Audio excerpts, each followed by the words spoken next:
We're not live yet. Oh. Now we are. There we are.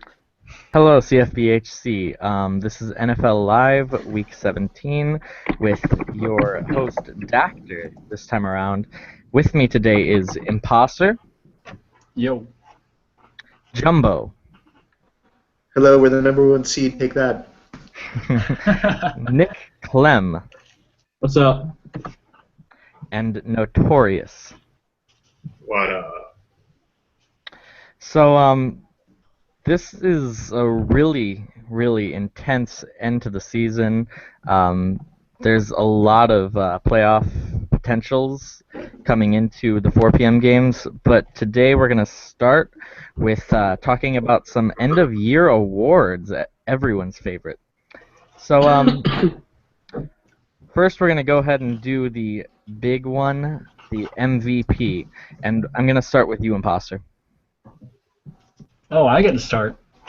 Alrighty. I'm just going to go ahead and say what's on everyone's Christian Skaggs. Let me finish chewing real quick. I'm hungry. Yeah. He's posted a 69.79 completion percentage, 4,482 yards, 36 touchdowns to only 6 interceptions. Averaging 10.26 yards per attempt. I would say he's leading the number, or he's definitely the best quarterback in the league by far. He's got Carolina in the playoffs, and all of those stats are with one more game to go. So we haven't even seen the last of him. Yeah, he's a pretty unreal season efficiency-wise too, with a 124 QB rating. Yes, indeed. All right, Jumbo, who are you thinking for MVP? I'm sure you won't say anyone on your team. Yeah, I'm just going to go with what's on everyone's mind. I mean, he's leading his team to the playoffs. He's a great QB, Deshaun Jenkins.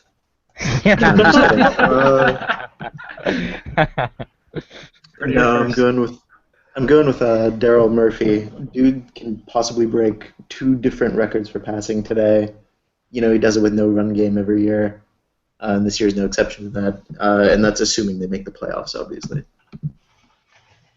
Yeah, he's been spreading the love around this season. He has a couple wide receivers who are having really good years.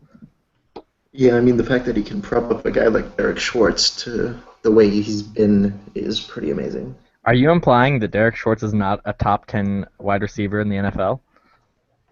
Yes. All right, Clem, what are you thinking for MVP? My guy was Skaggs, but if I had to pick someone else, I'd probably pick Nick Hall. Guy has absolutely very little run support and a terrible, well, not terrible, but a terrible center right in the middle. Guy gets murdered every single game, but goes out complete 65% of his passes. You know, over 100 QB rating, 32 touchdowns, 6 interceptions, leading his team to maybe the playoffs again with very little support. So I'll go with Hall. Yeah, I feel like he's getting kind of looked over because of Skaggs and Murphy's year. He's having he also possibly his missed best 3 year. games, too. Yeah, that's true. And it's scary to think what his numbers would be if he hadn't missed those 3 games, because he already has almost as many touchdowns as Skaggs and Murphy. He probably would have broken the record, actually, had he not missed those games. Sorry, Alien. Damn Alvis Brown. Notorious, who are you thinking for MVP? Yeah, so for MVP, I'm actually looking at a guy like Vaughn Abraham out of Dallas. He's been having a really good season for them, averaging over 5 yards a carry, 13 touchdowns, 0 fumbles this year. He's had a 100-yard game every game he's played. And Camus Davis hasn't exactly been having the best season for this Dallas team. That more than likely is going to make the playoffs after they beat us today. I mean, we are starting Weenie Rose, but I expect them to get the W and make the playoffs, largely on the back of Vaughn Abraham. I mean, Weenie Roast is a scary QB to go up against. He wins like 66% of his games, dude. Yeah, he's 2-0 versus Dallas in his career, so I guess there's one team whose number he has is Dallas. So. Yeah, It's actually really interesting because I feel like rushing totals this year have just fallen off immensely, but Yeah. Von Abraham has just quietly had a really great year. Even like compared to the last few seasons, he has over 5 yards per carry, over 1,700 yards. Just really efficient carrying that offense. He can also contribute in the passing game. He catches a lot of balls on the backfield, like most running backs don't, which really improves his value as a player. Yeah, definitely. That's always nice, especially when you have a quarterback like Camus Davis who just isn't very good at getting the ball downfield. Yeah, Um, and the fact that their offensive line is the best in the league definitely helps too. that's true. That's That true. is very, very true. He isn't Troy McRae running behind a bunch of low 70s.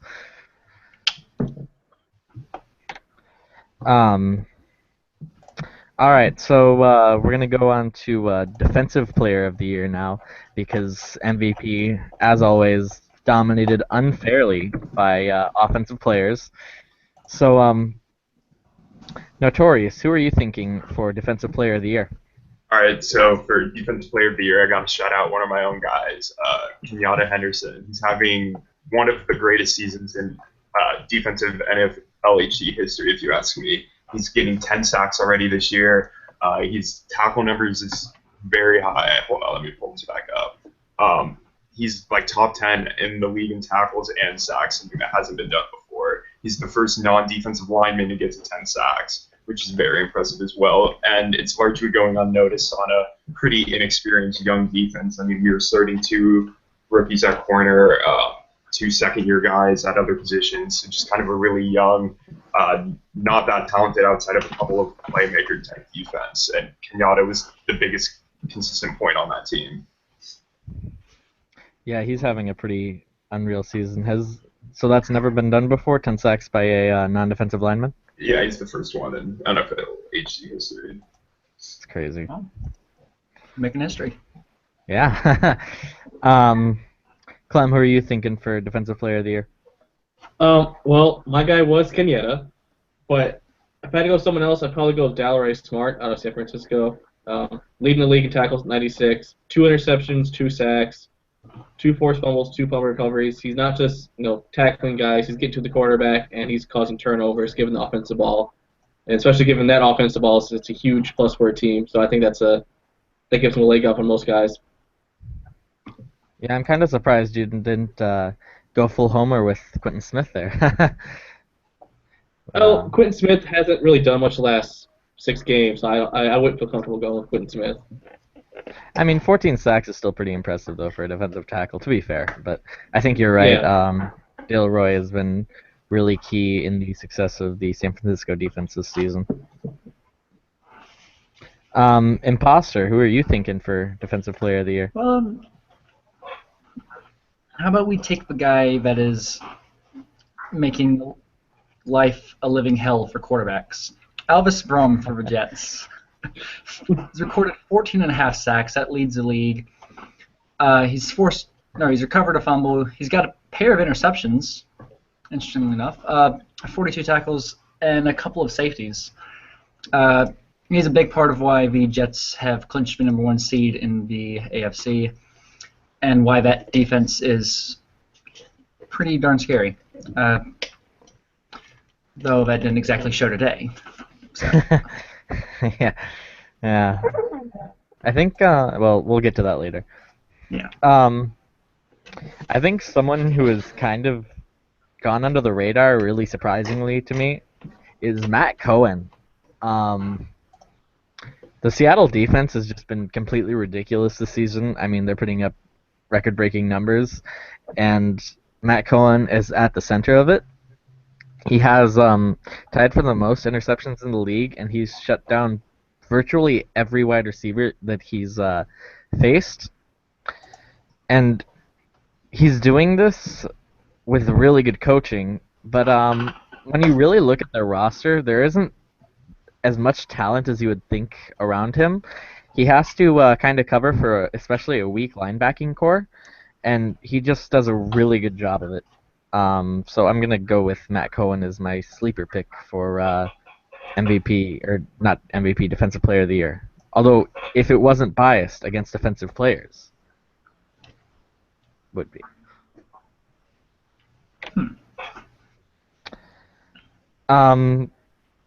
So this season there have been a lot of really, really good offensive rookie players and rookie players in general, but especially on offense. So we're going to go ahead to offensive rookie of the year. And I'm going to start with you, Jumbo. I'm going to give a shout out to someone who doesn't really get talked about a lot, I think, in the rookie running back class, and that is Troy McRae in San Francisco. He's finishing the year with 4.8 yards per carry, 15 touchdowns, and over 1,650 yards. And on a team that passes as much as they do with Todd Lester, it's very impressive. I mean, he has the same amount of touchdowns as Ron Thomas on 100 fewer carries and a much higher yards per carry. So while I know who probably the next person is going to go with, and they're probably right considering Troy McRae might not even make the playoffs, he's had a very impressive season. Yeah, I agree. It's kind of ironic that he isn't getting much hype because, like, you just stole him from, like, at least two different people in this hangout. So, well done, Jumbo. Well played, well played. I called dibs. I don't think he was in the hangout by that time, so he can claim ignorance anyway. Sorry. All right, on that note, imposter, who is your other pick for Offensive Rookie of the Year? Well, I'm a scramble here, and from the Bengals. Leads all running backs in rushing yards with 1,853. He's got 12 touchdowns. He's recorded 100 yards in 12 different games, averages 4.4 yards a carry. He's keeping his Bengals offense moving. Very reliable, especially for a rookie. So yeah, I'd say Ron Thomas has a decent shot at it. 3 fumbles though. That's a bit concerning. Yeah. I would say that's my main gripe with him getting Offensive Rookie of the Year potentially. That and he's not very efficient, but when you are carrying the team and when you have DSJ as your quarterback, that's kind of Blake Shell. Or Blake Shell.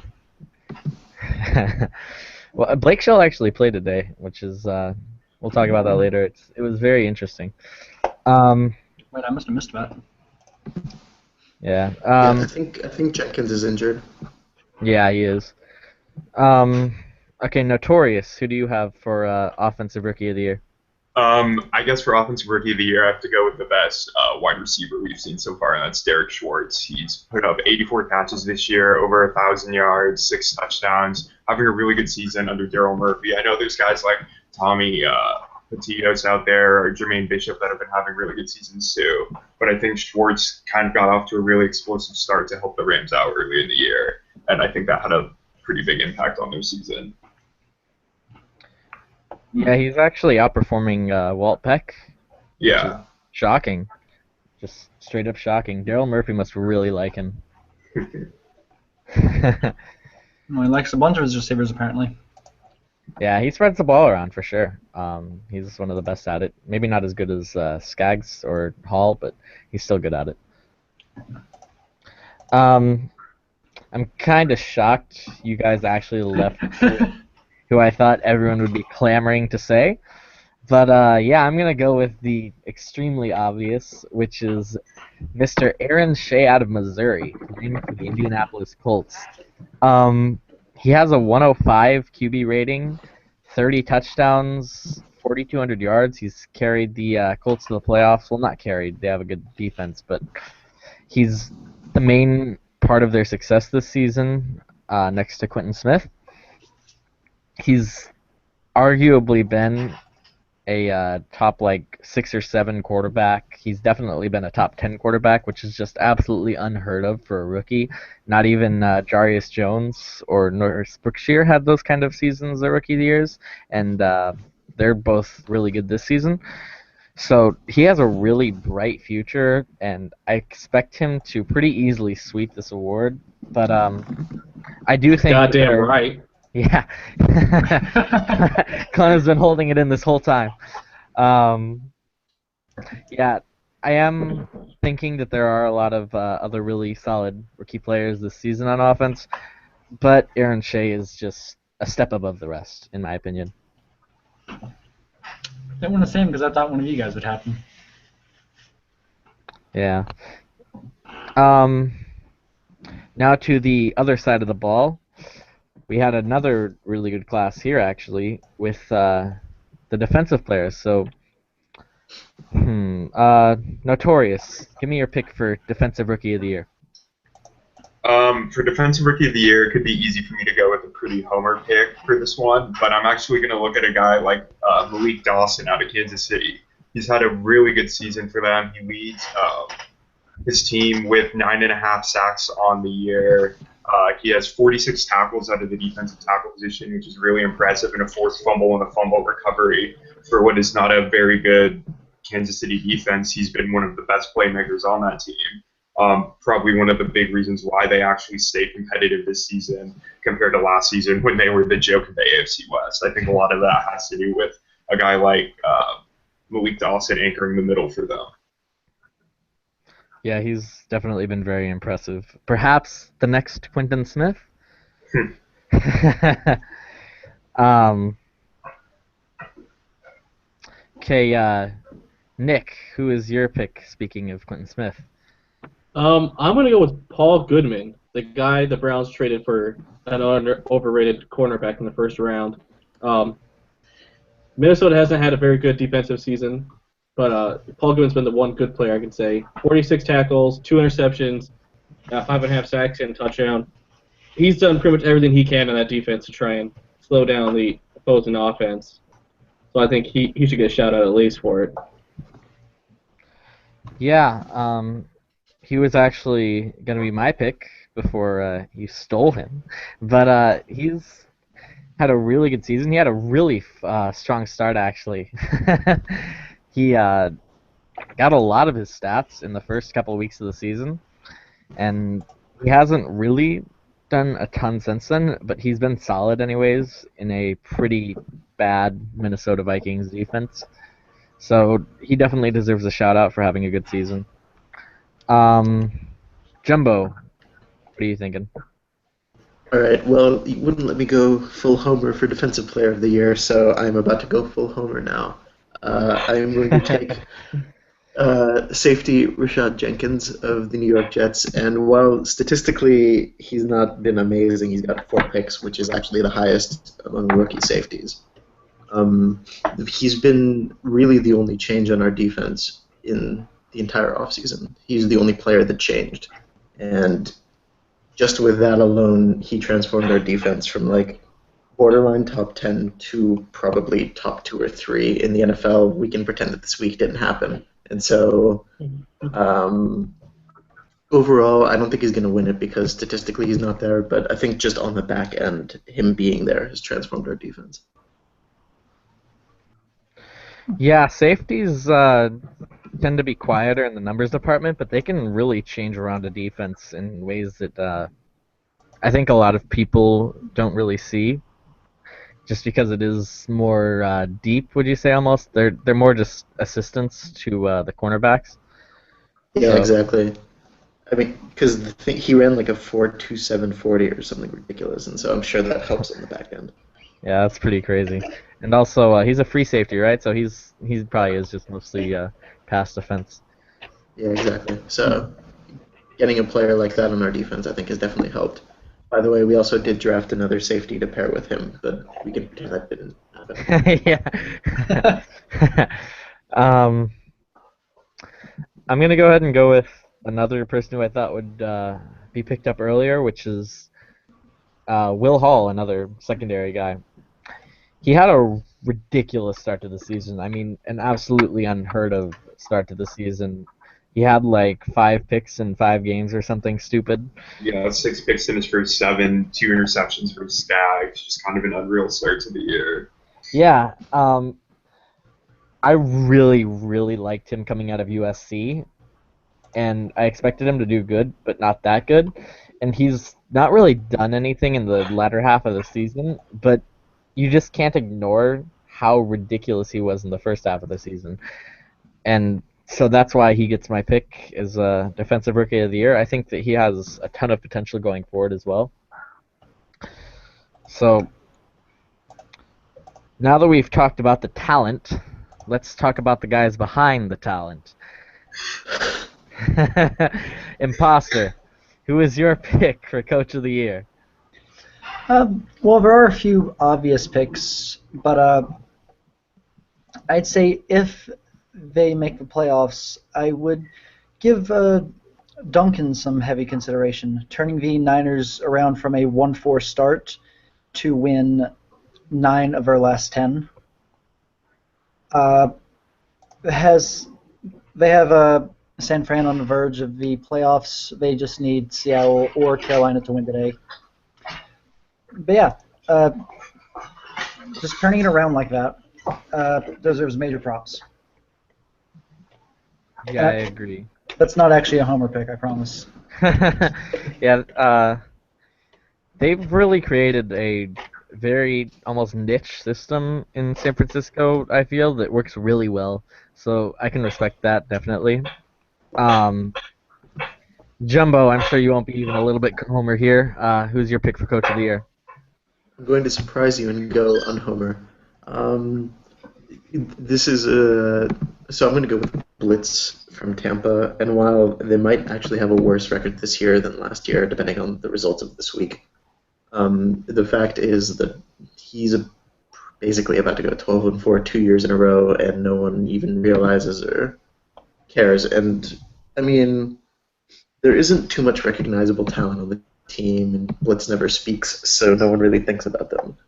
But I mean, they are in line to win one of the more difficult divisions in football until this year. And so I think that deserves some props, and he barely got any love for it last year, so I'm going to throw his name out this year. Also, I didn't want to give Gravy any props, so. Yeah, screw Gravy. Fuck Gravy. Hey, this is a family show. Hasn't stopped me before. Clem, I guess you're not going to go with Gravy. Who are you going to go with here? I'm going to go with the homer pick and go with Coach Emperor. We were 4-12 last season when I was the coach, and you've all seen me coach. So we did bring in some more talent to the team that helps, but he just has sort of magic with his team. You know, he turned Greg Beria into an AFC champion, so he's a good coach. I'm a good coach. I'm going to give him props for that.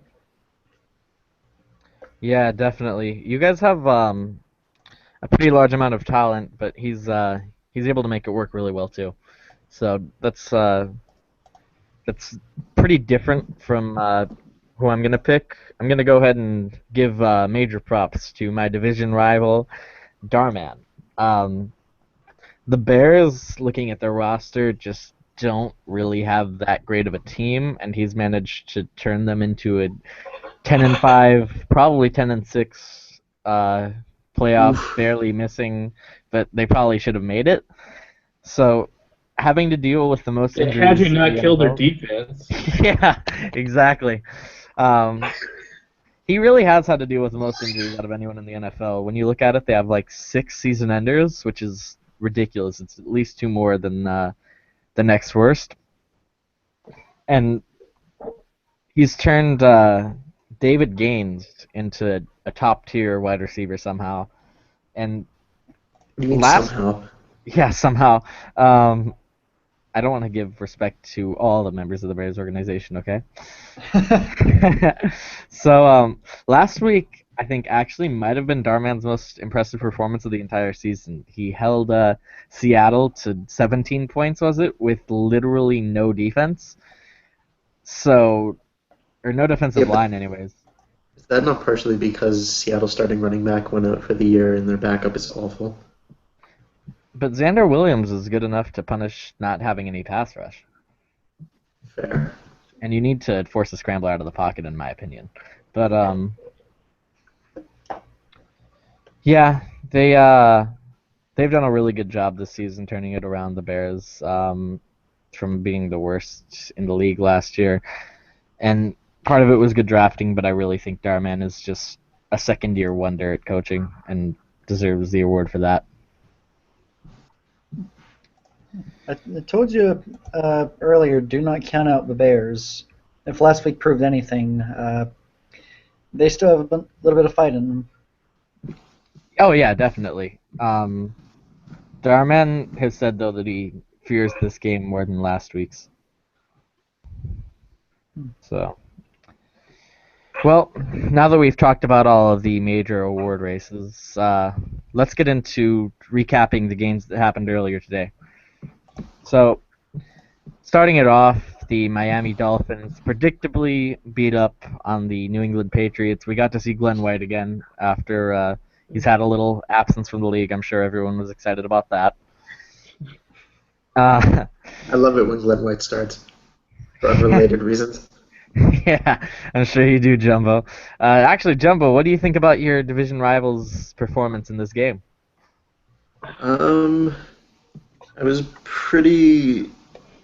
I mean, it was basically expected. Like, the Dolphins are just a better team, flat out.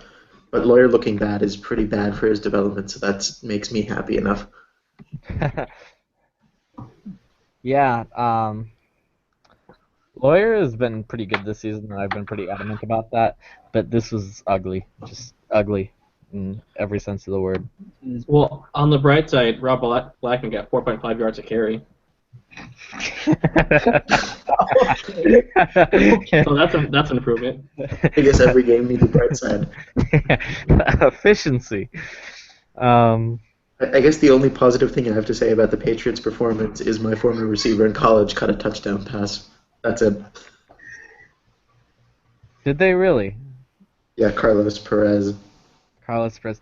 The Patriots have like 6 different completely interchangeable mediocre wide receivers and nobody that's actually good. It's it's an interesting situation they have over there. It quote unquote works. Yeah, it quote unquote works. Lawyer Johnson spreads the ball around because he kind of has to. Essentially, that's the case. Yeah. This really wasn't surprising at all. Like the Patriots straight up don't have any cornerbacks that are any decent. Like they have 70s that are starting. So you kind of expect Brian Brown to rip that apart. And he did just that. So Interesting note from Sleuth here. The game plan for the Patriots was based entirely around trying to get Lawyer 5,000 yards. Oh yeah, I mean if you're 5-10, I guess you might as well. Yeah, might as well. Didn't work out, sadly. Nah, that would have been nice though. That would have been nice. All right, let's move on to the next game. The New York Jets just barely managed to escape the wrath of Joaquin Younger, most feared scrambling quarterback in the NFL. I just about had a heart attack reading this entire box score. Oh Hey, man! You were down 21-6 at halftime. Yeah, what a Insane. comeback! What a Yeah, comeback! I like this game though. It shows resiliency. I'll still play the run because who expects Joaquin Younger to pass 45 times? Out coached. It's not hard to outcoach Gravy.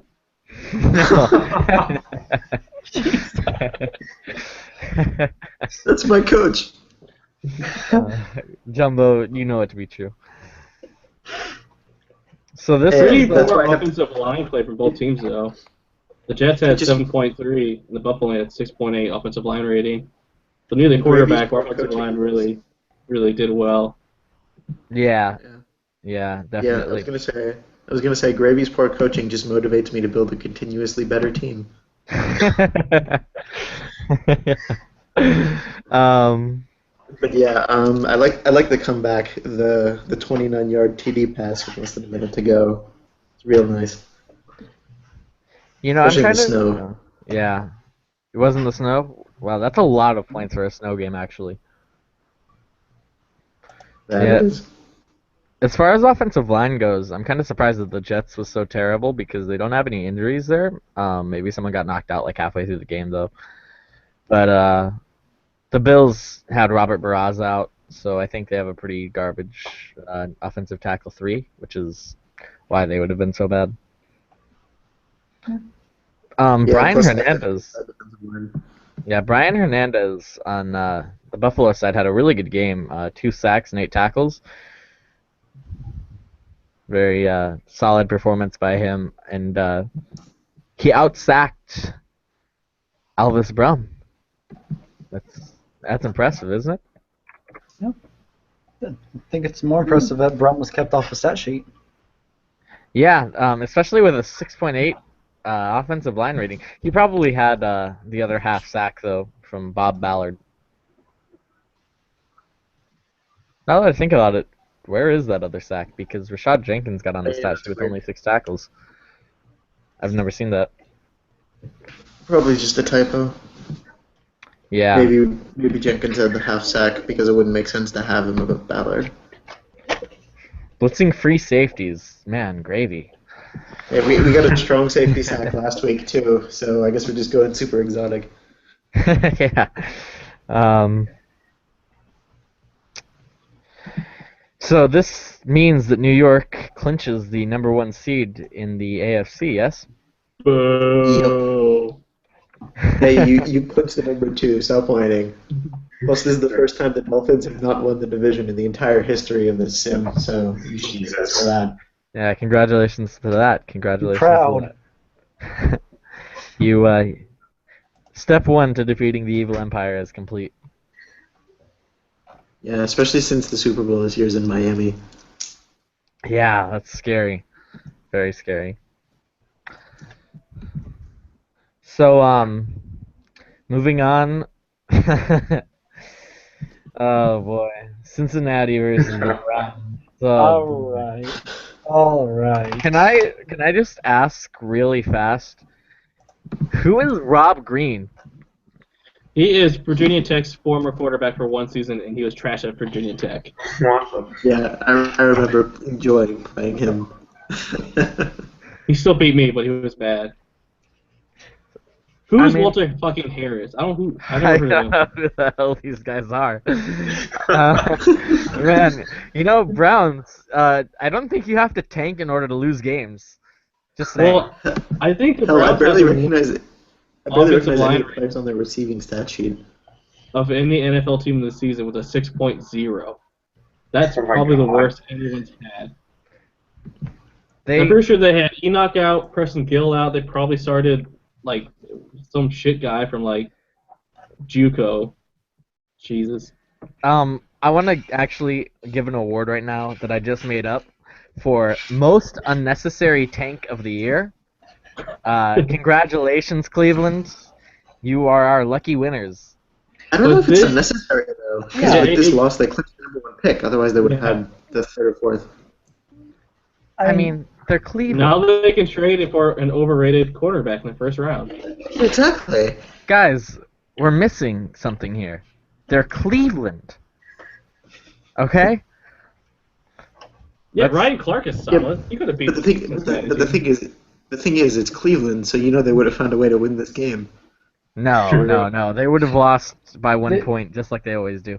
That would still help. That would still help them in the draft, though. Yeah. Yeah. They would. So, they would have. so the Oh, good. so this game next week sets up the Dolphins and Bengals game. And the sad thing is, I don't know who I'd rather have win. Because on one hand, the Dolphins winning is bad for us playoff wise, but on the other hand, I don't want to hear Deshaun Jenkins be sucked off for a week. So, I mean, it's they're like they're back to starting Blake Shell, so that was just just something. injury. They're going to start him oh, in the was playoffs. it? They're going to start him in the playoffs. Can I point out something here?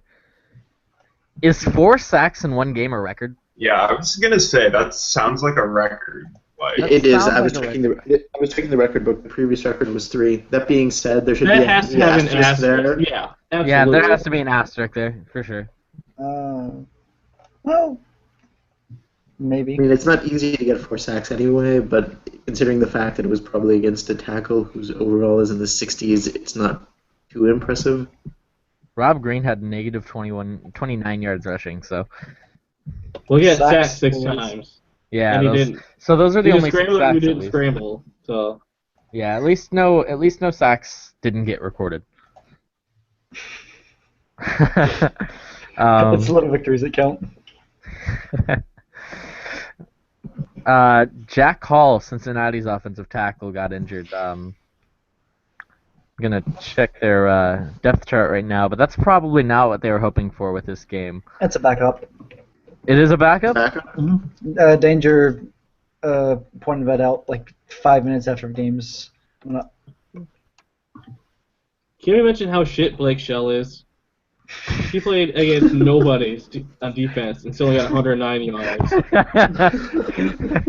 He's so bad. He's had an awful game for 16 attempts. Oh, I man. mean, he averaged 6.81 yards per attempt, if that counts for anything. He played 72 and 69 at the cornerback slots, in the 60s at like 4 different positions. Yeah, I would say that wasn't Blake Shell's most impressive game. I'm sure he's not exactly making the Bengals regret the decision to switch over to Deshaun Jenkins.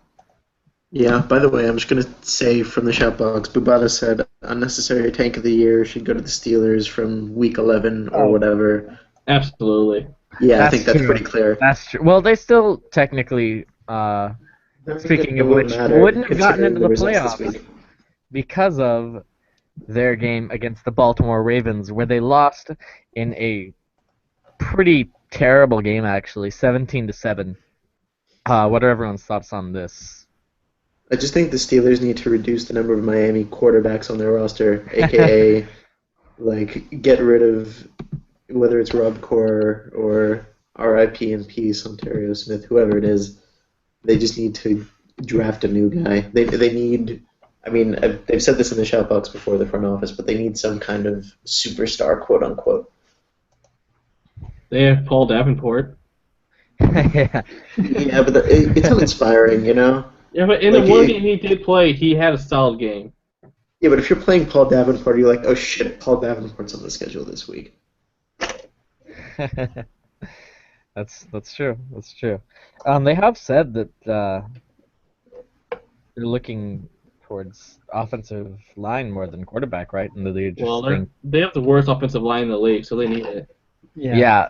I think they said that they believe in Corp though, and that they just have Well, that's too because they're bad of an dumb. offensive. Yeah, that's true.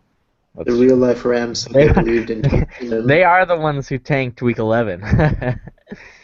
Yeah, I mean, the real life Rams said they believed in Case Keenum and he would start in week 1, and then they gave up their entire life for the number 1 pick. Yeah, that was a terrible trade. hmm Tyrone Jones. Oh, go ahead. No, I was just gonna say, Lewis Peterson has had a very good end of the season.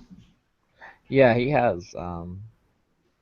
He's picked it up. He's been solid. The Ravens really have more talent than you would expect from a 5-11 team. I think that they can turn it around next season. They just have to figure out some stuff game planning wise and maybe fill a few holes. Yeah, I want to say a shout out to my boy Kenny Cross catching a touchdown pass. He was a 2014 JUCO class recruit out of BYU. Hasn't done shit in the league, but it's nice to see he can beat up on the Steelers. So Yeah.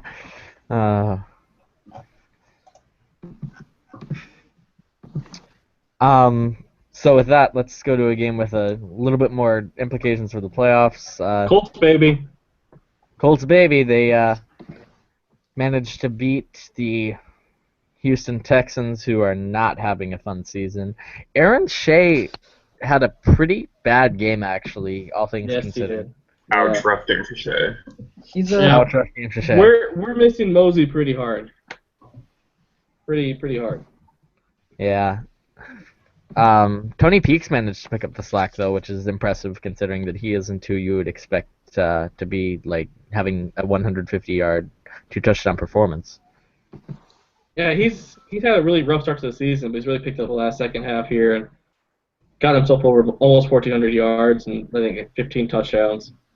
Yeah, I just think he's gonna run out of gas and die on the field in the playoffs. No one's gonna die. Hey, but PBQBOS did. But then we Yeah. get Dick Lilly, so we're fine. Yeah. Run HBO. Big Dick Lily. But props to Sean Tennell for turning a fumble into a touchdown in the second quarter. And then Joey Green was able to sack Tommy Jones in the end zone in the third quarter. So defense really made quite a few plays in this one.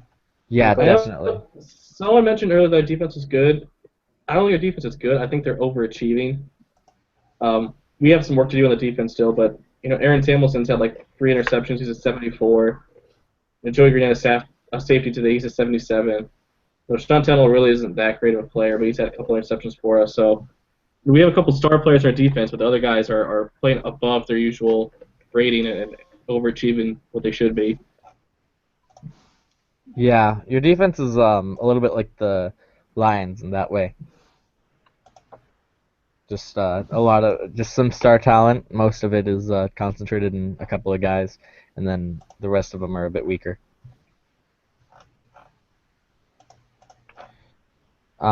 Houston, Tommy Jones had a 7 of 14 third down efficiency. That's pretty impressive for Tommy Jones. He didn't have that great of a game otherwise, but that stood out to me. And their 50 punting average also. So there were definitely some things to take away from this for Houston that were good. Yeah, I still don't think Tommy Jones is any good and that they should definitely replace him, but he's improved enough towards the end of the year that they might not take a QB desperately in the first round now, even though they do have the 2 first-rounders. I think they need a running back more than they need a quarterback right now. Yeah, but I mean, they could go for like King and Soul or something. That's a theoretical possibility. Yeah, I actually mocked them, Joel King, I think. But if they move on from Tommy Jones, he was like a 4th-round pick. He's got like a tiny contract, so it's not financially unfeasible for him to move on from the quarterback right now. So they're one of the few teams in a position to move on from the starter very easily. Definitely. But Yellow Evan said that he believes in Tommy Jones in the future and that he'd rather take a cornerback and a defensive end, I think it was. So defense needs help. Yeah, Smokescreen. desperately. Yeah, smokescreen. Yeah, smoke screens. They have like 70s starting at cornerback. They're actually similar to the New England Patriots in that way. I guess it's just that every team that DeAndre Ball Hawkins touches, their secondary dies. So the Panthers better watch out. Nah, the Panthers better watch out, man. Taylor Hayden could tear him up this week if the curse decides to strike. So the next game is the Titans beating up on Jacksonville, who has probably been the disappointment of the year. Alan Taylor had another pretty mediocre game. What are you guys' thoughts on this? God hates Jags. Yeah. No, I think I know Alan Taylor's contract expires after this year, and that they haven't made an attempt to re-sign him mid-season. And so, I think the interesting thing from this game for the Jags is, will they try to re-sign him, or are they just going to go full-on rebuild? And then for the Titans, I mean, they need to win this game anyway if they want to have a chance at making the playoffs. But it was pretty much expected. If you're the Jags, you don't just let Alan Taylor walk. You do a sign and trade if you don't want to be your quarterback. Yeah. I know Panther just in the shop box that Alan Taylor's one of the few guys that would move on from core 4. So that's a potential team that could take on a bigger salary and give up a little bit to the Jags for it. Also, they need playmakers around the quarterback because Ike Nemos is not going to do it at running back, and Wesley Chandler isn't going to do it at wide receiver. The problem with the Jaguars is they are basically in the position of the real-life Jaguars a couple of years ago where they have no talent on the roster, outside of the QB position at least. I mean, they have like a decent defensive tackle in Rich Moore, but like it's relatively uninspiring. Larry Reeves, a strong safety, who I think he's been hurt most of the season, so he hasn't been. He's all right, but like they just got holes, especially for an original team. They just have holes everywhere. Yeah, they haven't drafted well as an organization pretty much ever. Yeah, that- well, they have the number 2 pick in the draft, but this is legitimately a bad draft to have such a high pick in if you're looking for like the bona fide superstar. I think they could use a defensive end. Just Yeah, any could early real Davis be a talent. fit? They could use a lot in defense, so Yeah. pretty much any top end defensive player they could use. Yeah, I think they would be stupid to let Alan Taylor walk. He's someone they need to build around, not let walk. But Well, he Well, by the hasn't time had the a re- great season though. And he's Right. getting up there in age. He's already had a few injuries in his career. Yeah, Who knows I how mean, much look, longer the he's going to hold up? Jags have let him get ravaged by sacks. I still remember that article that shocked me a couple years ago that Sagebo did, where it basically showed that Alan Taylor got sacked more than twice anyone else in the league did. And so he's getting hurt, but he's getting hit all the time. Yeah. And he's like, in real life years, I think he's like 28 or 29 or something at this point. So by the time the Jags could rebuild in 2 or 3 years, would he be too old, especially for a scrambler? Yeah. I had to lose some of that step he needs to get the edge. Right, so is Yeah. it better to just tear it all down and try to just sign a journeyman and suck for a couple of years? Yeah. I mean, Nah. trade Tom Taylor for a couple of picks. You probably get that out of it.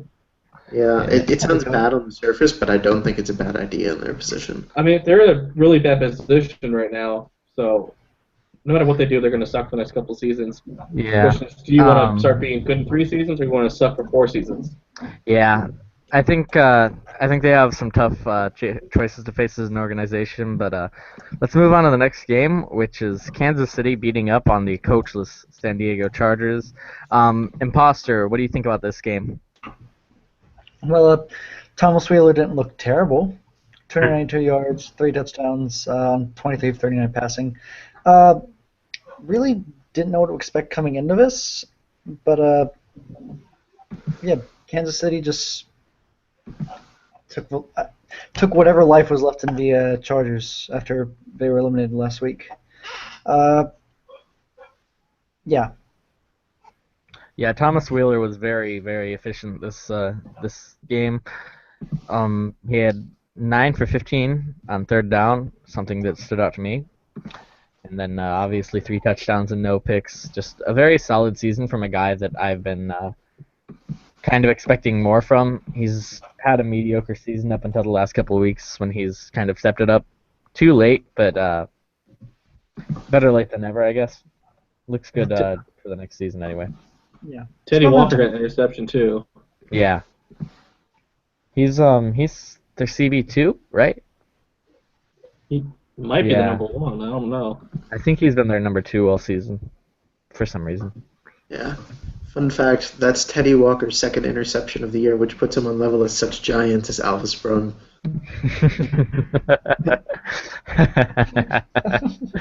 Yeah, very interesting decision from them to draft him over Will Hall, but I appreciate that decision. yeah, I'm sure you did, Notorious. I'm sure you did. I just look at it as them getting me back for the Kotar Wheeler trade. So Yeah, you guys have a little bit of a bromance going on there, don't you? I mean, I hope make Namizen what he is today. I hope shape him in his first couple seasons in the league. So you were the one who taught him to trade every single player all the time. Yeah, I mean, kind of, yeah. Yeah.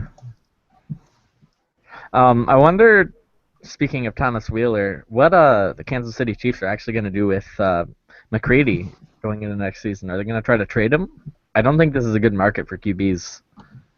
I just don't think there's a market for a QB like McCready at this point to be your starter, at least. Yeah, I also know they tried to move Wheeler hard at the deadline again. They were reaching out to a few different teams from what I was hearing. And so I Yeah. wouldn't be surprised to see if they either try to get rid of Wheeler next year going into his contract year or just let him walk. Yep. I don't think he'll be back once his contract's up, though. I think Wheeler's time is going to be done after next year.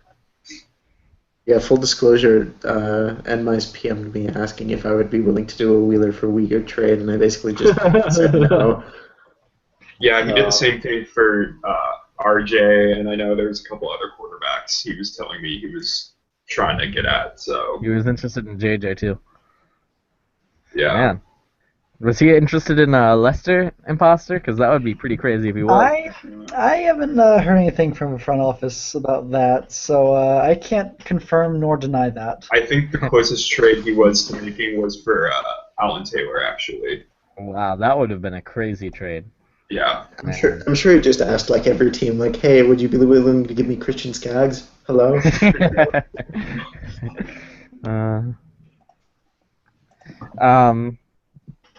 Okay, so moving on from that, kind of, I don't know what you would even call this. The Saints beating up on the Falcons. You Ugly? call this a tank.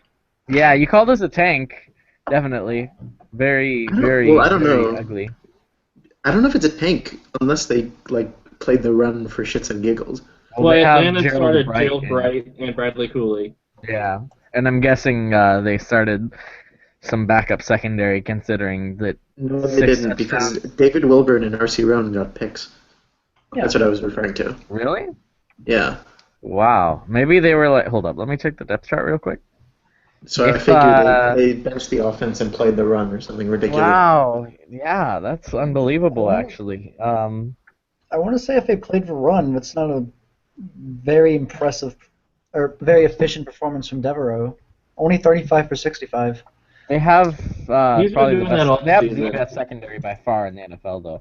I'm actually surprised that even if they played the run, that the secondary did so poorly because they have Wilburn and Darius Jones and R.C. Rowan. They have a ridiculous secondary. Their struggle has always been the running defense. Well, Well, that's because they're starting Chris LeBarian at defensive tackle. Yeah. David Medley. That would be yeah. a bad pickup. I mean, Sean Jenkins had a great game. Sean He's definitely the Jenkins. better player of the two players who have the name Sean Jenkins in their name. Yeah, I mean, just in general, I mean, yeah, Greg Newman got 84 yards. That would be on Wilburn, right? He's their wide receiver 2, or not wide receiver 1. Yeah, I mean, either way, it's pretty impressive performance. Yeah, definitely. Did Atlanta bench their offensive line because the Saints got 4 sacks, but they have the Falcons had an 8.1 rating. No, I just think their offensive line isn't very good. They lost their left tackle for the season, I think. Yeah, that's probably why. The rest of them must have just been pretty good this game, and then their left tackle gave up a ton of sacks. Well, Jeremy Jeremy Miller's a Miller got defensive thrown. tackle. Oh, really? He's a defensive tackle. Wow. Well, I've never seen 4 sacks on an 8.1 rating before. That's interesting. Yeah, like if I'm the Falcons, this game kind of just leaves me a little depressed. Like, Yeah. we let up 6 touchdowns to a QB who's been struggling this entire year at home. We didn't bench our secondary. Like, what are we doing? Yeah. All right, so 2 teams tanking then, pretty much. Now let's get on to 2 Well, teams. the Saints aren't tanking. They're just not very good. yeah, You weren't They have tanking? zero No. running game. I meant the Browns and the yeah, Falcons. on the okay. day. On the day. Yeah. On Okay. the day. All right. All right, moving on to 2 teams that have way too much self-respect and honor to tank. Ignore the Alex Rodgers. Well, Is it's hard to say that Minnesota has too much honor when they don't have a front office really. So Yeah, Hey. there's no one making that decision. if Brian Vardell had chosen to sit out the game, he could have. Okay, so Goes to ALWL has owner. yeah, yeah. This wasn't This was a game. a super important game. This This was a kind game of that happened. it just Yeah, exists. this game existed.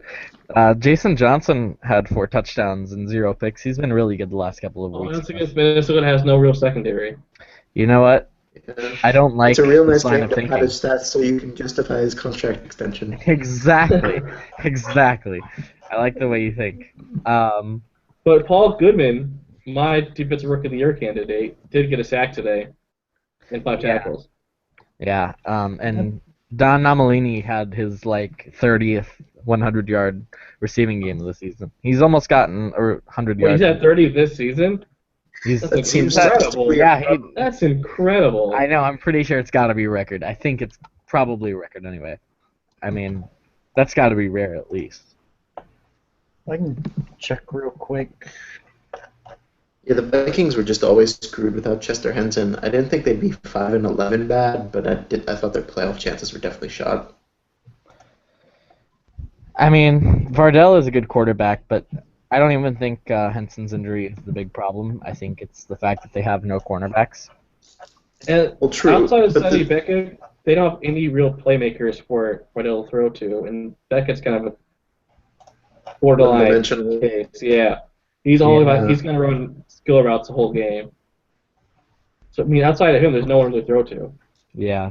And I mean, Yeah. they're kind of an absent organization in terms of who's running them. I mean, they're having to be resold, so it seems like there's some issues there. Just kind of all around and collapse, I guess. Yeah, definitely. Didn't they go to the Um, first Super Bowl too? Didn't they win the first Super Bowl? Yeah, they They did. They They had a, beat Mike Hill, so it's not that They had a- impressive. yeah, they had a very different org back then, though. Yeah, everything kind of changed when we sniped Dream from them to become our head coach. And Things Finn really- moved too. Yeah. All right, moving on from the depressing parts of the NFC North, let's get into a game with a little more playoff implications. San Francisco beats up on Arizona. Nobody is even the slightest bit surprised, I'm sure. Well, I was Uh, surprised that McCray only had 129 yards. Yeah, that's what I was gonna say. I would have expected more from him. I'm surprised Take that back Arizona my scores nomination. as much as they did. No, I'll take it. I'll take it. You withdraw it, I'll put it out. But I'm surprised Arizona actually scored as much as they did, to be honest. If you look at their offense, it's not terrible. It's not great, but it's not terrible. It's not the real problem with your team. Yeah. They need a whole new defense, basically.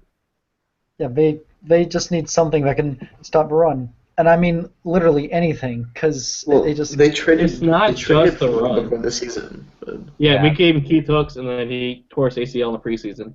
Yeah. And Johnny Yeah. Grossman did go down, but still, with those two guys in, it wouldn't have been much better. Yeah, true. Well, they're like Cardinals- historically bad.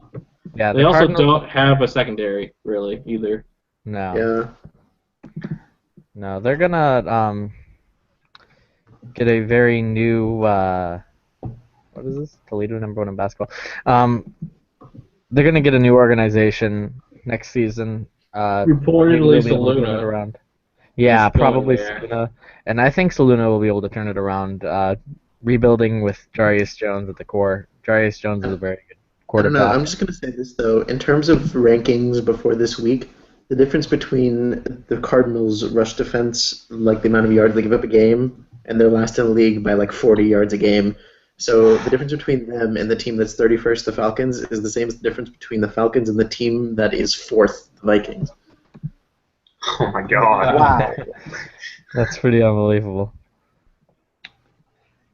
Yeah, they've been a stat padding organization all year, really.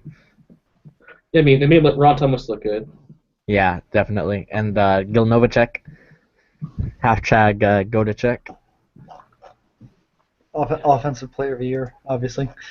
obviously. Yeah. So now that we've recapped the 1 p.m. games, let's get on to the games with a little more importance. And these are going to be a very exciting slate of games. 4 p.m. predictions. Let's do it. Let's start with the New York Giants against the Dallas Cowboys. Notorious, what are you thinking you're going to do here? I mean, like I said earlier, I think this game's a huge wild card game. We're starting Dick Cook this week, who's 2-0 in his career versus Dallas and 6-3 in his career overall. So, I mean, all he does is win. He gets the Man of the Year, so I guess anything can happen with him. But we're also resting Sterling and starting Keenan Kane, who isn't exactly the best player. We'll see what happens. I bet Dallas gets it done. It's at home. They want to make the playoffs. So Dallas probably beats us. Yeah, is there any particular reason why you're choosing to bench your starters there? Is it just because you think you might have a better chance of winning like that? Uh, no, we just Draft don't picks. want to risk getting Stanford or Sterling hurt. Sterling's already been battling injuries this year. Stanford's a young QB that we really like. Want to try to protect him, so why play him in a game that's meaningless? We're already eliminated from the playoffs. Yeah, So that's true. So you're basically handing the Cowboys the division then. I mean, like I said, Dick Cook's 2-0 all time versus them. So we'll see what happens. See if he can squeeze out a little bit more magic. Yeah, Clem, do you believe in the weenie roast? No, I never did, and I will never believe in the weenie roast. So I'm gonna go with the Cowboys.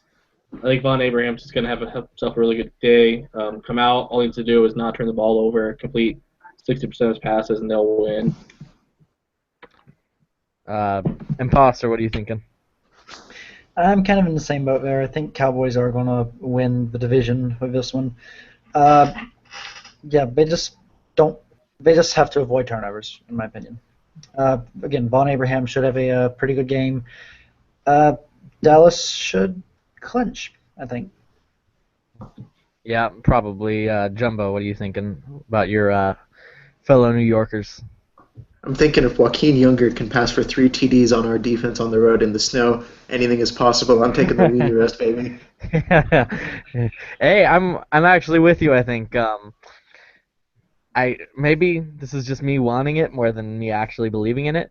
But hey, Weenie Roast just manages to win games. He's the real life Tim Tebow, and magic is going to happen tonight in I believe in the weenie in, roast. in Dallas. Yeah, Plus, we I want the believe in the Washington Weenie Roast. racists to win the division. Yeah. Make me believe, Notorious. Make me believe in the Weenie Roast. We'll see. We'll see what he manages to do. If he manages to pull it off, then hey, mad respect to him. Speaking of the Washington racially insensitive terms, imposter. What do you think about the Eagles at the Redskins going into it? Well, Washington obviously has a lot more to play for. I think Washington will pull out the win. It's going to be pretty close, I'd say. Because, again, the East is just one big, I want to say potpourri. You can say clusterfuck. It's HBO. I said it yesterday, so I might as well say it today. Yeah, it's just one big clusterfuck. Yeah, probably, definitely, actually. It's one of the two divisions in football that are extremely weak and have a lot of parity. So, well, actually, yeah, I guess AFC North. they have more parity than the other really terrible division, definitely. That will not be named AFC North.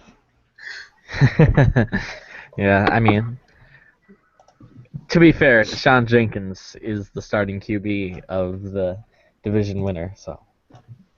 Yeah. We'll let that speak for itself.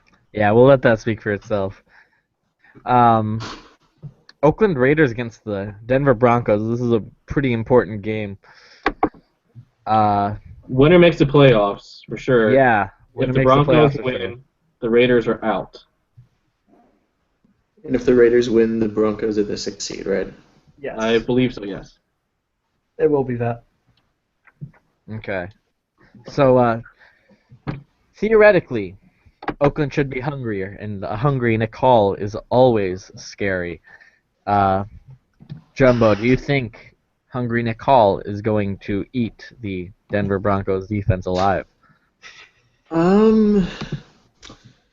I really want the Broncos to win, both because that would be cool and because I don't want to face Nick Hall in the playoffs, all things considered.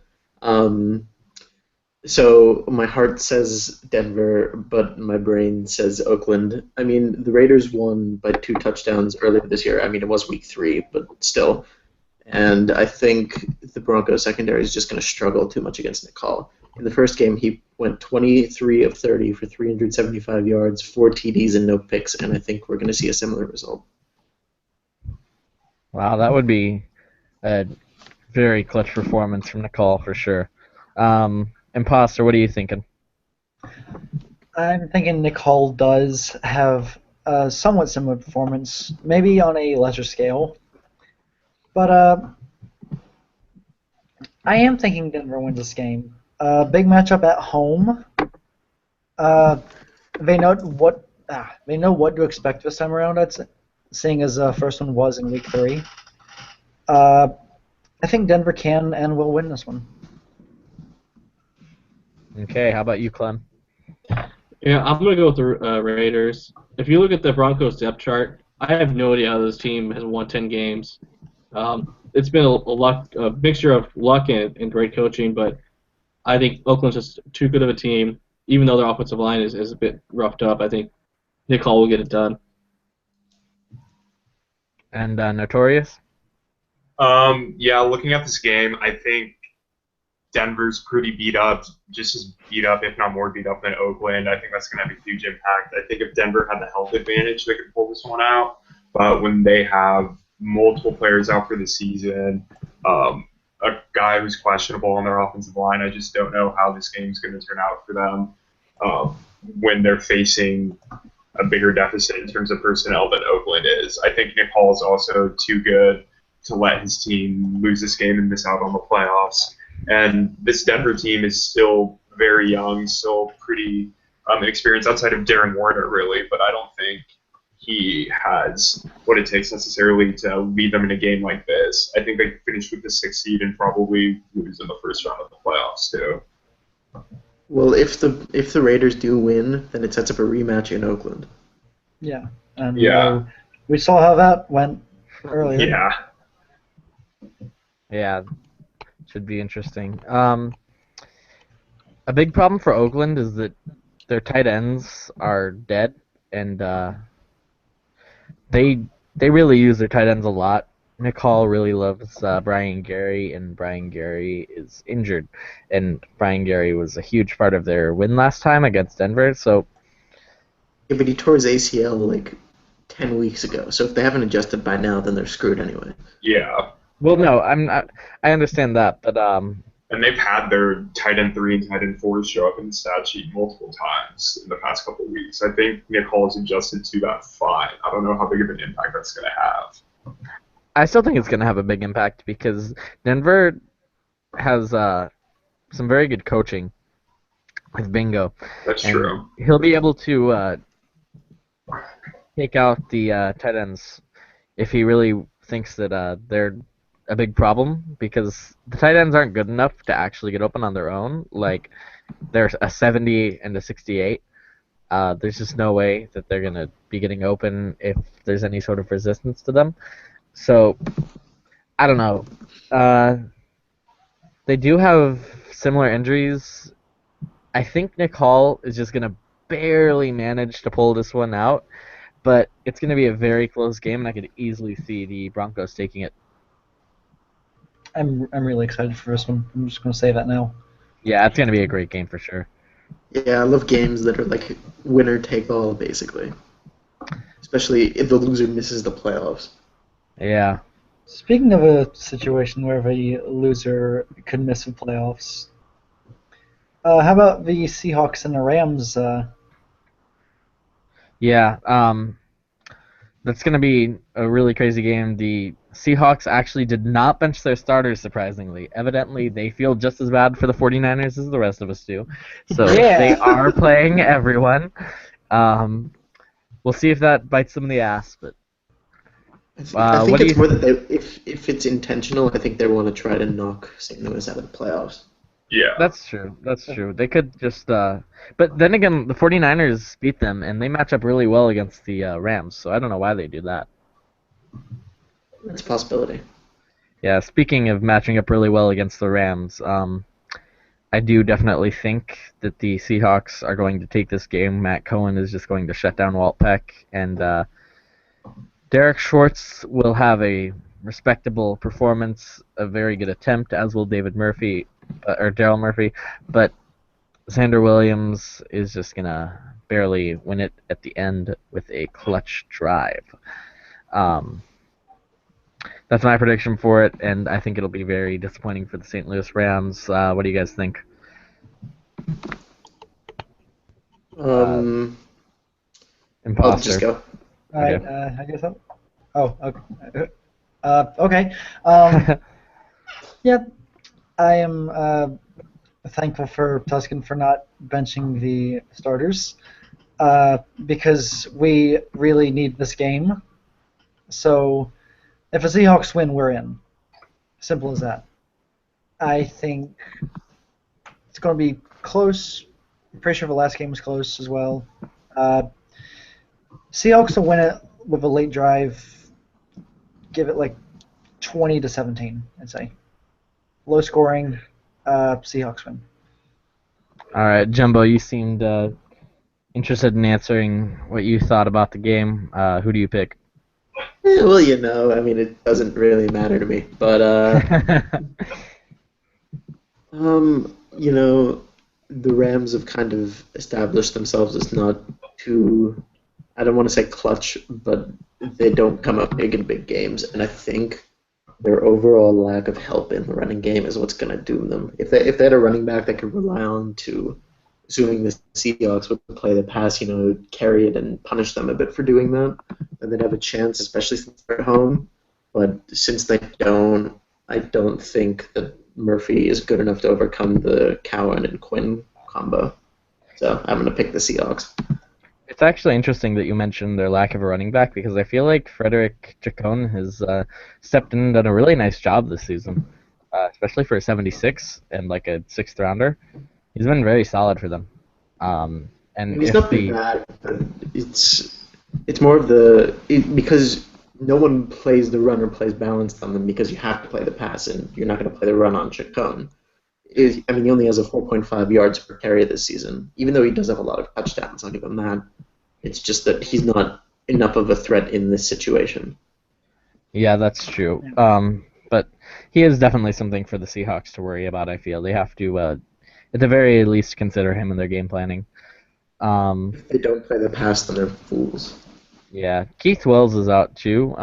That's the St. Louis Rams number 2 cornerback. I think they have a decent cornerback number 3, but still could have a bit of an effect, especially if the Seahawks go with like 4 wide and force them to play nickel. We'll see if that happens. Clem, what do you think about the game, though? I'm actually going to take the Rams. We saw the Seahawks did last week against a pretty kind of broken Bears defense, and I know Darman's a really good coach, but the Rams' offense is too good, or not too, but much better than Bears' offense right now, and their defense is much healthier. So if the Seahawks feel like they did last week against the Bears, they'll lose. Yeah, that's true. Notorious, what do you think? I think you have to go with the Seahawks on this one. I think what Jimbo was talking about earlier with the balance is basically the main reason why. While Tyndale did get hurt earlier in the season, Duckworth has had an okay season. He's averaging around 5 yards a carry right now, which is pretty solid considering how down rushing numbers are across the league. And so I think the fact that they have a little bit more balance and don't necessarily have to rely on Alexander Williams to win them the game is definitely going to help. But the fact that the Rams also have a weak pass defense will assist Alexander Williams. And I look for him to probably have a pretty good game and knock the Rams out of the playoffs.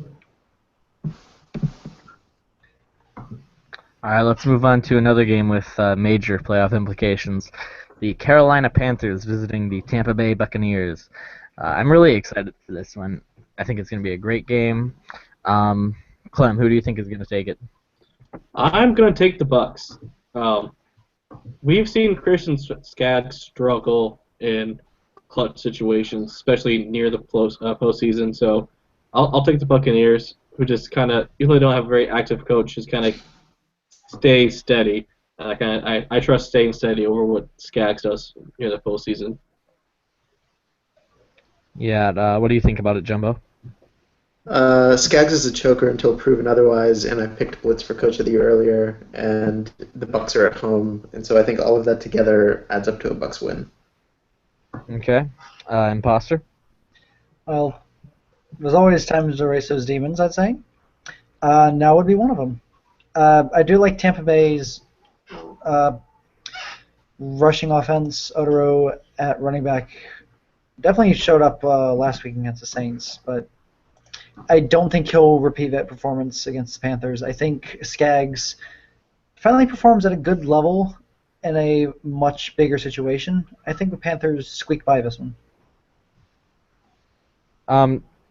Now hold on. Have the Panthers pretty much made the playoffs anyways? I feel like they have a good chance. It clinched. It's Yeah. funny that So it's like a This is about who's going to get the 2 seed or who's going to get the 5 seed, I think.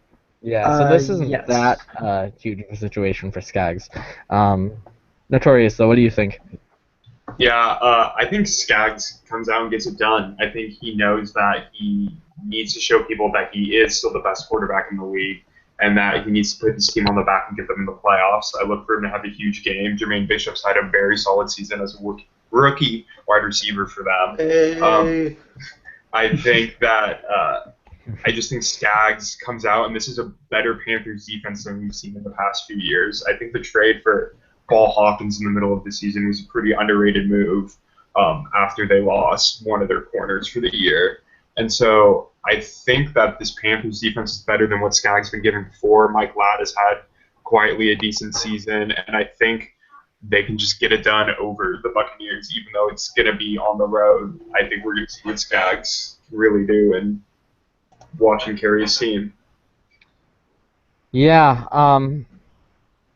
I want to pick the Panthers for pretty much the same reasons as you outlined. The only problem with that is that the Bucks just somehow managed to win.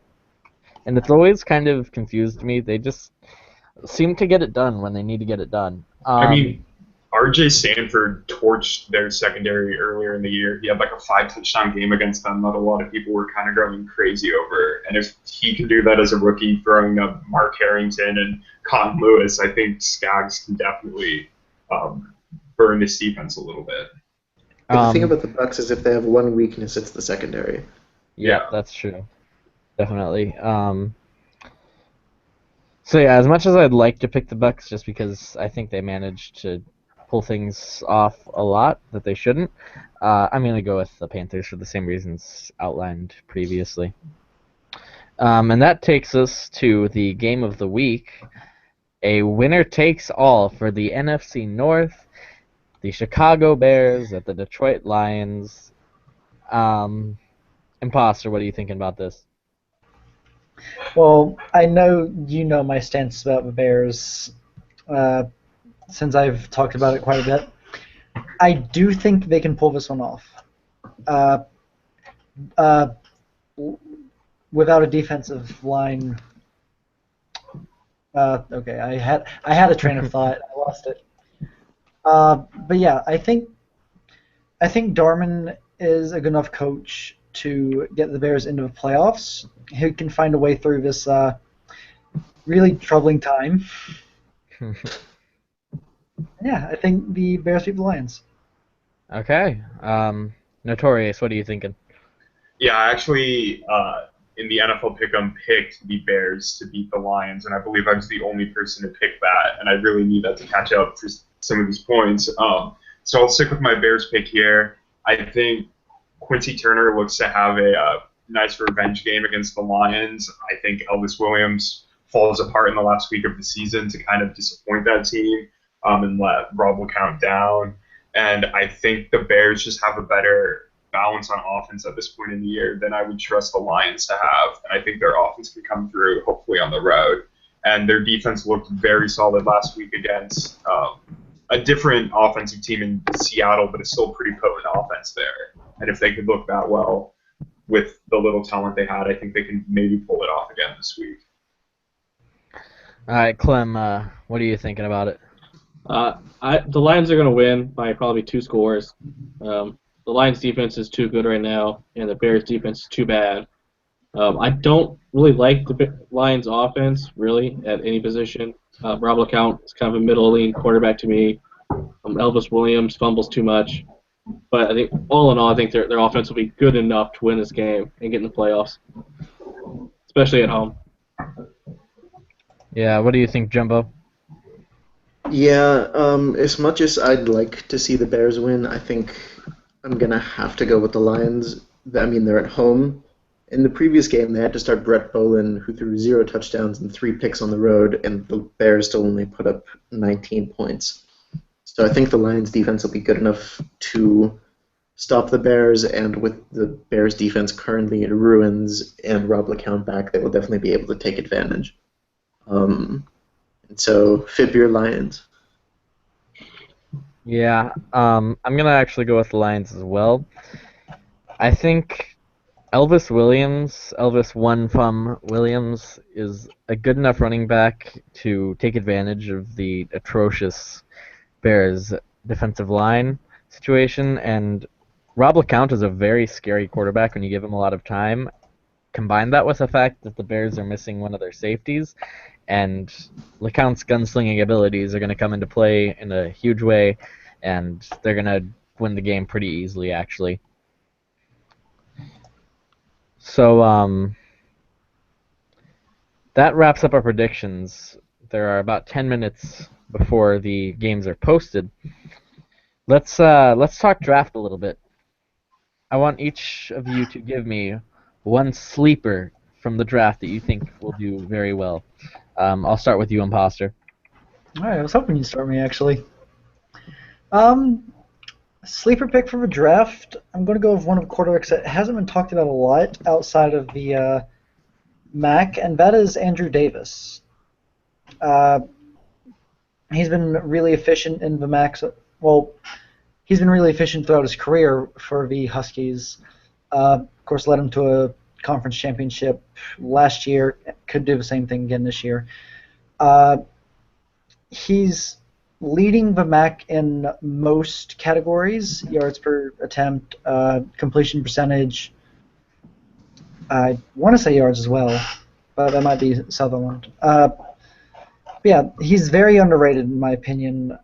I feel like he could be a solid backup for a year or two before taking the reins for any team that needs him. All right. Jumbo, what are you thinking? Reveal your secrets. Yes, so I've calculated all my... No, I'm just kidding. I'm going to go with Devin Drummond, the corner from Kansas. I think he got a bit of first-round hype for a bit, but that's kind of fallen off. But he's had a pretty good season this year. He's got 3 picks, I think, and he also has been solid in the last couple of years for Storm's defense. And he's coming out as an 80 overall man coverage corner. I think there was a man coverage corner that entered early. I don't remember for sure, but I don't think he's higher overall. And so I think he's the best corner in this draft that is designated as man coverage, which some teams, Chiefs, seem to value very highly. Yeah. And so I think he's almost certainly a sleeper to sneak into the first round. Yeah. There are 3 man coverage quarterbacks, all 80. Yeah, it's Aaron Styles from Tennessee entered early, but he's also an 80. But I think Drummond is better.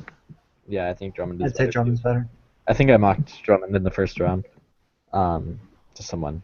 But if not, then I think he has a very good chance of going in the first round. I agree with you there. Clem, who are you picking as your draft sleeper? My guy is a defensive end, Michael Bruce. I've been kind of following defensive ends. He's had a really solid season. Plays for Texas Tech in a very quarterback-heavy conference, and they're in the Big 12. He gets quarterback pretty well. He also gets some other more tackles and sacks, so that's kind of nice to see with defensive end. He's a 76 overall, so he's probably going to be a third-round pick, maybe late fourth. So he's a guy who's not going to have a lot of hype around him. Maybe be a second defensive end, or maybe be a second line kind of guy. But I think he'll develop into a nice little starter guy for somebody in a couple years. Yeah, definitely. Notorious, what are you thinking? Yeah, I'm not sure how much of a sleeper he is, but I think he's going to go on to be one of the real stars in this draft class, and that's Charles Woods out of Notre Dame. He's a guy that's quietly produced basically every year he started there, and is an 81 run-stop defensive end. He has good size, though. He's 6'5". It's kind of going against the trend of somewhat shorter defensive ends we've seen recently. I mean, this draft class is full of guys at 6'3", 6'2", so to get some size at 6'5" is nice. Like I said, he's produced for this Notre Dame team. He's one of the key pieces on that championship team Abe had a couple years back. And I know Abe, having gone inactive recently, has kind of not helped with the hype, nor is the lack of independent media helped with that either. But I think Charles Woods is a guy at Notre Dame that's going to go on to become one of the better defensive players from this draft class. All right, I'm going to go with someone who probably none of you have ever heard of. He's a big sleeper for me. I think he's going to have a really good career in the NFL, and that is defensive tackle David Medley out of Colorado. God damn you. Who's that? No. Who's that cut? In all honesty, I am going to go with a guy from Colorado, but not Colorado Boulder. I'm going to go with Jeremy Scarborough from Colorado State University. Is he a sleeper, though? He's had such ridiculous stats, and I feel like people aren't talking about him. Like, he's a 78. I think he gets lots of hype. I don't think he gets enough hype. He doesn't get as much hype as you'd expect. He's overshadowed by Jank over at A&M. Yeah, ever since Jank got released as an 80, people have not talked about Scarborough. Or you mean the 2 times he was named an All-American? Aside from that, I mean, draft-wise, okay? So, a 4.5 going to be an 80 or 78 is pretty impressive. And his stats really just speak for themselves. He has a really good quarterback behind him, someone who shouldn't be underestimated and who will be a big prospect in the coming years in Devin Conroy. But just his efficiency, he's just a very scary guy. And it's not just his efficiency, it's that he in any game can go off, get 200 yards, 2 touchdowns. Yeah, exactly. No matter who he's playing against, he's a huge, huge threat, somebody you have to game plan for. Exactly. First, is it not possible that his stats are a bit inflated from playing in a different kind of bad conference? Yeah, but even this year when the team has struggled, he's had a really good year. He has like 1,200 yards.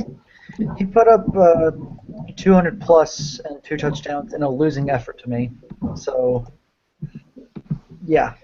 Yeah, I'm game planning him for him this week, and it's terrifying. So, he's my pick, and games are going to be posted in just a few minutes now.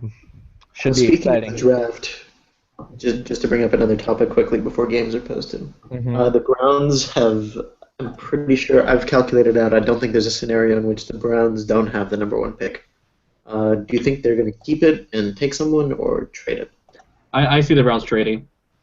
What they need, I just don't think there is enough there at number 1 to justify taking. So if I were the Browns, and I think they will, I think they'll trade it. Maybe move down like 8 or 9 spots. And if they do trade it, who do you think is the top candidate to trade for it? Someone needs a quarterback. Who's near the bottom 10, like 10 or 11 or 12. I'm not sure who'd be in that range. Yeah, I think it's likely that they trade it, but if they don't get a good enough deal, I could see them taking Haywood out of Arizona. He's ridiculously impressive to me. Or, yeah. Why? Nothing in his stats seems to justify all the hype I've seen him getting. Well, Arizona doesn't have that. Like, they're very underperforming. Their coaching hasn't been very good this year. I don't think Neo has really cared about them at all. If he had been getting coached, I think he'd have a lot better stats. And just an 83 inside linebacker is always going to be very hype-worthy, in my opinion, just because it's such an important position. But the thing that scares me is, I mean, Neo was coach of the year last year, and even then, Haywood only put up tackles. He didn't have a pick, he didn't have a sack, he didn't have a forced fumble, didn't have a touchdown, didn't have anything. Just tackles. But I think that's just a part of the position. Number 1 overall in the draft. I just feel like that's a part of the position. I also don't think the depending on the Browns scheme. need that linebacker number 1 overall in the draft. No, but I don't think they're going to be taking number 1 overall regardless. But if they do, I think that's who they'll probably look to. I'm just having trouble saying it, to be honest. If they do keep it, then they'll look around for someone at position, but I don't think they take Haywood. No, I don't. I just don't think they take it in general. It'll be interesting to see, though. We'll see what kind of deal they get for it. Alright, so we have the link, but we don't have the games up yet. Danger, Uh, danger. I'm going straight to the. Why does danger exist? To piss everyone off, that's why. Once the games go up, I'm going straight to the Seahawks and Rams. So expect reaction. You don't want to see We're Weenie gonna roast? go down. We're gonna go down in order, guys. We're gonna go down in order. We're gonna. Yeah, gotta start with the best. I gotta. I really want to see the weenie roast win. Yeah. Yeah, me too. Weenie. Weenie. Kenny 3P? Who knows? Oh man, imagine if Weenie Roast manages to break the laws of physics, get them into the playoffs, and win the championship. The I can Giants see it are happening. eliminated, though, so. Like I said, they would just break the laws of physics. Is that the laws of physics? Whatever. I Whatever mean, it is. the Do you know Cowboys physics and is? Redskins can both die in plane crashes. That'd be Yeah, there we go. Oh. The entire organizations will die in plane Simulated plane crashes. Yeah. crashes. How many credits do you think it would take to donate to get that to happen? Actually, the two planes will crash into each other. That's how it's Oh, perfect. Take out both of them. That's a Cowboys thing. Yeah. Oh man. I'm just spamming F5. Well, actually, if you want the plane crash to happen, you have to perform a reincarnation ceremony for Ontario Smith's spine. The ghost of Ontario Smith will come to the weenie roast and allow him to raise above the rest of the teams. And Jesus, games need to be posted already. Rip in pieces, Ontario Smith. May we never forget you. Maybe Ontario Smith will be the one that causes the plane crash just by manipulating. He grabs a spine from his back, and Throws it at the planes. it's like a voodoo doll. Oh Jesus Christ! We need the games to be posted. And then He just Coach takes out the Ontario planes shoots out with- the planes. He takes out the planes with a pipe, obviously. It's Revenge of the Pipe. Revenge of No, and the then pipe Coach eats Ontario the shoots out of the planes, plane guys. with a pipe. Guys, the pipe eats the planes. That's what's gonna happen. This is the most I've hit my F5 button in a day. Mine's gonna break. Hit. Is yeah, Just NFL. remember, the quicker you press F5, the quicker the games get posted. True fact. Guys, actually, Alt F4 is how you get the games posted. Just click it once, and bam. Oh man, I should probably try that. I'm just glad we have the number one seed locked up, and I don't have to think about this. I'm over here nervous as hell. 'Cause I don't want our future to be put in the hands of two teams. Which teams do the 49ers have the tiebreaker over? Well, if you're counting on the Rams to lose in Week 17, then you're probably counting on the right team to lose. Would they make it in over the Rams, Panthers, and the Bucks? Over the Bucks, yes, we own the tiebreaker over them. If the Rams lose, we have the tiebreaker over them. Panthers, I don't think. Oh, games. All right, All right, Oh. Giants, Cowboys first. chill, Oh my everyone, God. chill, everyone, chill. We're gonna go. Yes! We're gonna go through this orderly, Yeah, structured, orderly. I'm not looking. orderly, structured. We're not. We're just gonna go one at a time. All right. We're gonna start out with the Giants versus the Cowboys. The Jesus. Cowboys managed to pull it off with a Dick Cook-esque performance from Dick Cook, and yeah, they'll lock up their division. 4 seed. Yep. I think. Stanley Jumbo. Brewster missing a field goal is giving me flashbacks. Oh, really? To That what? was all What, too Jumbo? well. Plum knows too well. Yes. The one season I went to the bowl game, I had 2 wins that season with other team missing a field goal time expired. One was against Pittsburgh. And they're 5 out of 5 kicker. I mean, the nice Anyway. takeaway from this game is Dallas only got into the end zone one time. They're one of their first series of the game, it looks like. So that's a good takeaway to see, even if Dick Cook played like Dick Cook, I guess. You should have gone Yeah. triple option. Yep, definitely. Yeah. So yeah, just a solid, somewhat expected win from Dallas. Dick Cook doesn't quite manage to pull it off, and Dallas wins the division, which takes a bit of meaning away from the next game. The Redskins do manage to win against the Eagles. Javier Fields with a really good game, Clutch.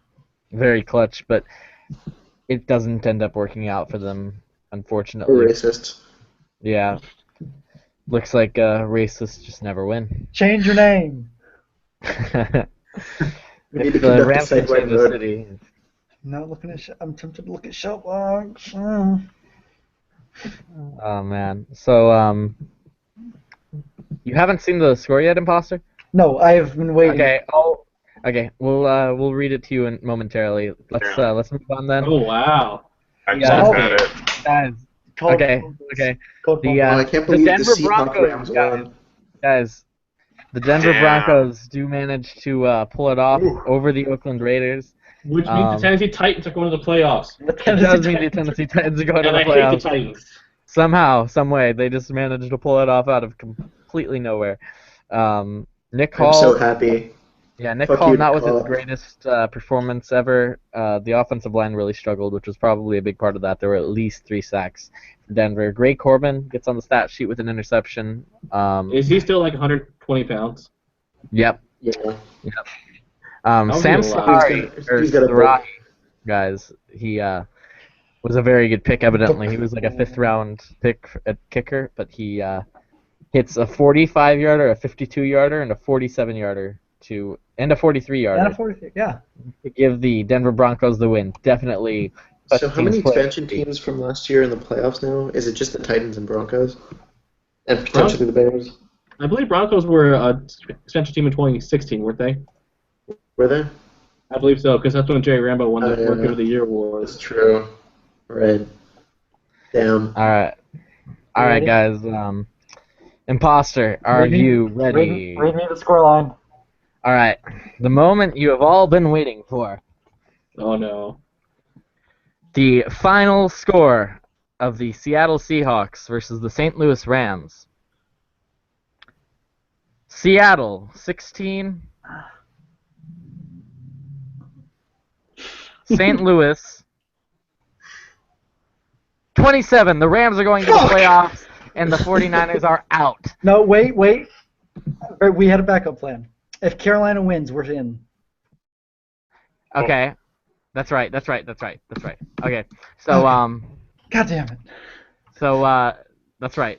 And I forgot about that. So we'll wait to see what happened in that game before we count you out or keep you in. So Daryl Murphy has a pretty good game. Walt Peck has a good game against Cohen. Just a very solid performance by the Rams all around. Xander Williams with 2 picks, not his best performance. Maybe just not Duckworth motivated. was terrible. Yep, Duckworth was pretty terrible. Well, over 4 yards per carry at least, so not too terrible. Pretty sure Seattle was just waiting for Tyndale to just get up and play again like he did the week after he got injured. Yeah.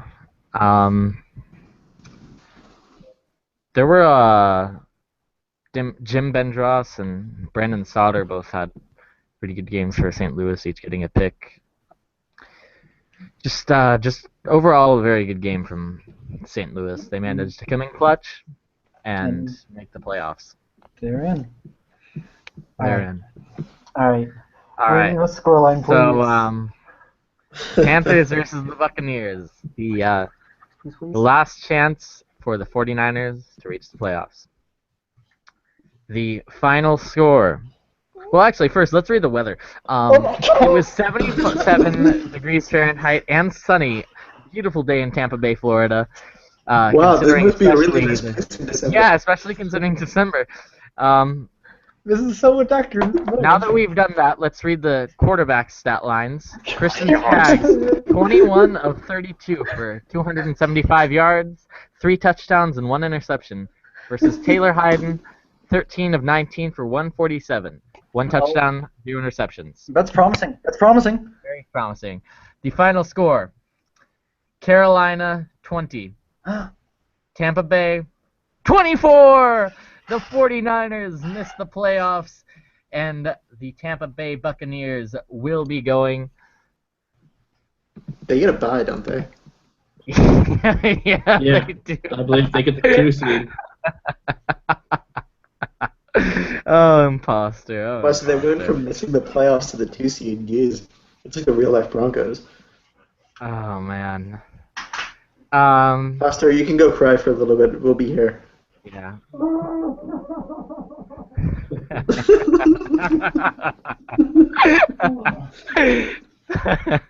Hey, that's important for once. The Rams did not choke. Yeah, they didn't choke for once. So, the Tampa Bay Bucks. You know what? Skaggs had a good game. Skaggs had Until a the very good fourth game. quarter, he threw Just a we all pick. called Scott the choker. It's not really his fault. I mean, but It really isn't. James Odero got 120 yards and a touchdown. That's a very solid performance from him. And Hayden, 7 for 85 rushing. My God. And a touchdown. Very It's not a efficient. stat line, but he did have a Yeah, I 50-yard was rushing gonna say. touchdown. Yeah, they're missing a touchdown. 2 sacks for Frank Williams. The He's had a really Carolina good year, line too. struggled. Yeah, he has. And the Carolina line has kind of struggled. I don't actually know if the Panthers did make the playoffs anyways, so we'll get to see if Skaggs chokes this time around. But yeah, very unfortunate for the 49ers. They had a really great season. It's sad to see them get knocked out, but such is life in the NFC. My heart hurts. Oh man. So the only game that still decides anything is the Lions versus the Bears, right? So 11 out of That's the 12 only playoff game. teams are Yeah. clinched. Yeah, whoever wins that division gets, I think, the 3 seed, and whoever loses misses the playoffs. He's out. Yeah, that's Yeah. Yeah, but That's that was always definitely happening anyway, wasn't it? Yeah. No matter what happened really today. Yeah. Pretty exciting slate of games though. So for the AFC playoffs, at least, it's Jets the 1 seed, Colts the 2 seed, Broncos the 3 seed, Bengals the 4 seed, Miami the 5 seed, and Tennessee the 6 seed. So we've got the Titans at the Broncos as a playoff matchup. Who the hell would have seen that before the season? And Dolphins at Bengals. Also, who the hell would have seen that as a matchup before the season? Pretty crazy. Should be an exciting playoffs, but the NFC I think is definitely going to steal the show. Colts, yeah. baby. yeah. How can this NFC steal the show when the Colts are the 2 seed and have a first round bye a year after going 4-12? I'm sorry. Fuck the NFC. AFC is where it's at. And we were the best team in the AFC, even though we lost our starting QB for over a month and are in a division with Miami. Yeah. Oh boy, AFC. Just AFC things. And Throwback. Deshaun Jenkins is a playoff quarterback too. Throw back to James Dale. Yeah. James Dale. James Dale is a playoff Yeah. quarterback, guys. Don't tell anyone, but my secret weapon is that we're starting him in the playoffs. Yeah. Against the Dolphins. Yep. You Save it got for the it. Super Bowl. They'll never see it coming. Save it for the Super Bowl. Come on. Don't show your hand too early. Like, We're gonna run Wildcat with him at receiver, actually. Oh boy. is there anything don't think there's anything I can do. No. I've updated all the SOS and SOV and all that. Okay. Can you send it? Can you send? Oh, actually, I still have the document. Yeah, you still have the document. Yeah, I'm gonna start working on the draft order after this. Okay, so Like, I'll put it on the wiki. nice. yeah, so I, this we can all agree was a very exciting season, yeah? Yeah, Very exciting. Colts. crushing. Soul crushing, definitely. Well, Those are the best. R.I.P. 49ers. RIP 49ers. I think if I'm in the playoffs, I think I'd rather play the Raiders than the Titans because the Titans always beat us, and I hate it. And I hate the Titans. remember the Titans, Clem. Remember the Titans. No, I'm 1-3 against them as a Colt. It's stupid. We have the order set for the AFC. It's Titans are the 6th seed. We're taking on Denver. Yeah. Yeah. All right. Well, good news is you won't face. If you do face them, it won't be until the AFC Championship game. That is true. Yep, And yep. if you honestly think the Titans are going to make it there, no offense to Titans, but They got Kareem the Dream. I mean, they did beat us like a couple weeks ago, so you never know. I mean, we were starting James Dale and Marvin Washington, but still. Also, it was on the road, but still. All right, guys. So this has been a lot of fun. It was a very good week for NFL Live. Very good slate of games. Very exciting. We got to see imposters' reactions. And now it is time for us to bid the Shoutbox farewell. So thank you all for watching. Yeah, shitbox. So thank you all for watching. Thank you guys all for participating. And we'll hopefully see you again next week. hey, till then, see ya.